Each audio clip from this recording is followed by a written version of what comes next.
ایسا حسین پیکر تراشا لا یجلس الذباب علی جسد، جس میں اتھر پہ مکھی کو بیٹھنے کی جرت نہیں ہے۔ ثانی تو بڑے دور کی بات ہے صاحب، اس نبی کا تو سایہ بھی نہیں تھا۔ آج تم چند لکیریں کھینچ کر ان کو ان کی مثل قرار دیتے ہو۔ اللہ اکبر، چاند کی طرف منہ کر کے تھوکنے سے چاند کی نورانی کرنوں کو تو میلا نہیں کیا جا سکتا، لیکن تھوکنے والے کا منہ اپنا گندا ہوتا ہے۔ آمینہ کا لال کل بھی چمک رہا تھا، آمینہ کا چاند آج بھی چمک رہا، اور اس چاند کی روشنی تو کل قیامت تک ہمیں نظر آئے گی۔ اصل کہانی تو یار اس دن پتہ لگے گی جب حضرت آدم علیہ السلام سے لے کر حضرت عیسیٰ علیہ السلام تک سارے پیغمبر تشریف فرما ہوں گے، سب کی بڑی بڑی شانیں ہوں گی، لیکن پھر عرش کے دائیں جانب پر ایک مسند لگائی جائے گی جس کو مقام محمود کہتے ہیں، اس پر میں محمد جلوہ فراز ہوں گا۔ پتہ تو اس دن لگے گا میاں، کہانی تو اس دن کھلے گی۔ فقط اتنا سبب ہے انعقاد بزم محشر کا، ان کی شان محبوبی دکھائی جانے والی ہے۔ اصل تو اس دن کہانی دیکھیں، ایک بندہ فوت ہوا ہے، اس نے اعمال کر لیے، اللہ نے ہر چیز کرامن کاتبین نے لکھی ہوئی ہے، نامہ اعمال اس کے ہاتھ میں پکڑا دیا جائے، اس کا حساب کیا جائے، جنت یا دوزخ جو اس کا مقدر ہے وہ اس کو مل جائے۔ لیکن ابھی تک نہ کسی کو جنت ملی ہے، نہ کسی کو دوزخ میں ڈالا گیا، اور حضرت آدم علیہ السلام کی امت سے لے کر آج تک، اور آج سے لے کر قیامت تک لوگ کس انتظار میں ہیں؟ سب کچھ تو لکھا ہوا ہے، فیصلہ کیوں نہیں ہو رہا؟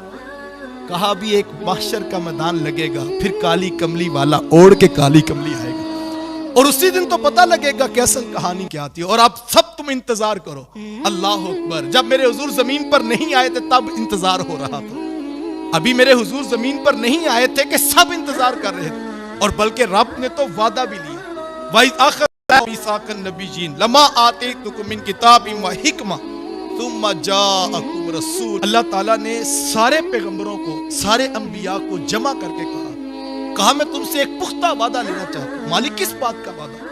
کہا جس وقت تمہاری نبوت کا پوری کائنات عالم میں بھی پیغام پہنچ رہا ہو، تم لوگوں کو رب کی توحید کا پیغام سنا رہے ہو، لوگ تمہیں نبی مان چکے ہوں، وعدہ کرو اگر میرا رسول تمہارے درمیان آ گیا تم بھی اس کے پیچھے ہاتھ باندھ کے کھڑے ہو جاؤ گے۔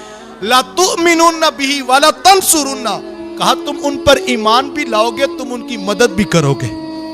یار ایسا ہوا تو نہیں؟ ایک پیغمبر اس کائنات سے رخصت ہوتے تو دوسرے نبی جلوہ فراز ہوتے، پھر اس کے بعد تیسرے، پھر اس کے بعد چوتھی، 1,24,000 کم و بیش انبیاء اور رسول اس کائنات میں جلوہ فراز ہوئے، اور ایک بار بھی ایسے نہیں ہوا کہ کسی دور نبی میں میرے حضور جلوہ فراز ہوئے ہو۔ یہ تو بعد میں نفس الامر میں ایسا ہوا، لیکن وعدہ پہلے لیا گیا تھا، جبکہ ایسا ہونا ہی نہیں تھا۔